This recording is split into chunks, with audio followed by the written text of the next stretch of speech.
آپ کی نظر میں ڈاکٹر صاحب پاکستان کے سب سے بڑے 3 مسئلے کیا ہیں اور ان کے سلوشن کیا ہیں؟ اخلاقیات تو بنتے بنتے صدیاں لگ جاتی ہیں، آپ کے خیال میں اس قوم کی اخلاقیات کو ٹھیک کرنے کے لیے کیا سلوشن، کیا آپ نے یہ road map as a document کی شکل میں کبھی گورنمنٹ کو یہ پالیسی دی یا ان کو کہا کہ یہ سجیشنز دیکھیں؟ کیا سمجھتے ہیں کہ ایجوکیشن سسٹم میں کیا چینج ہونا چاہیے اور منہاج یونیورسٹی کیوں ڈفرینٹ ہے باقی یونیورسٹیوں سے؟ کیا یہ بھی ان امپلائیبل لوگ ہی پروڈیوس کرے گی؟ ڈاکٹر صاحب یہ جو آپ کی ساری پالیسیز اور ابھی تک جو سلوشنز ہیں ماشاءاللہ امیزنگ، ان ساری چیزوں میں جو آج آپ نے بات کی وہ لگتا ہے کہ ہمیں کسی لیڈر کی ضرورت ہے۔ آپ زیادہ ویزیبل کیسے ہو سکتے ہیں کہ آپ کی پالیسیز یا آپ کی جو وزڈم ہے، ماشاءاللہ 60 بکس آپ نے لکھی ہیں، میں خود بھی ریڈ کر رہا ہوں تو میں اس کا گواہ ہوں کہ کیا اس میں ایک انٹلیکچوئل تھاٹس لکھی گئیں، تو آپ کیوں زیادہ جو ہے وہ پبلک میں میڈیا میں نہیں آتے؟ حیران رہ گیا کہ اتنا بڑا ٹیلنٹ جو پاکستان میں موجود ہے ان کی خدمات کیوں نہیں لی جا رہی؟ سر کیا وجہ ہے کہ پاکستان میں وہ فورن انویسٹمنٹس نہیں آ سک رہی یا ہم نہیں لا سک رہے؟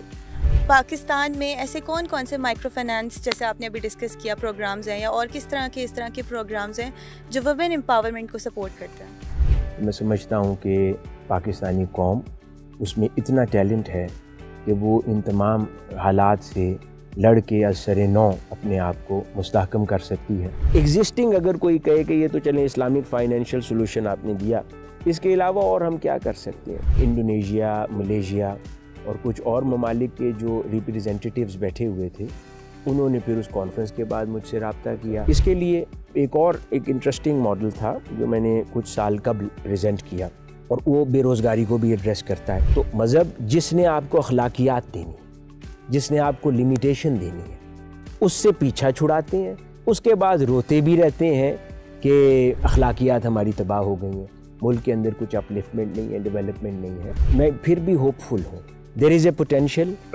اور یہ ہو سکتا ہے، لیکن اگر ایگزیکیوشن کی پاور ہو، کنسسٹنسی ہو اور اچھا آڈٹ ہو، پازیٹیو سوچیں اور پروڈکٹیو بن جائیں اس قوم اور ملت۔ بہت شکریہ ڈاکٹر صاحب، تھینک یو۔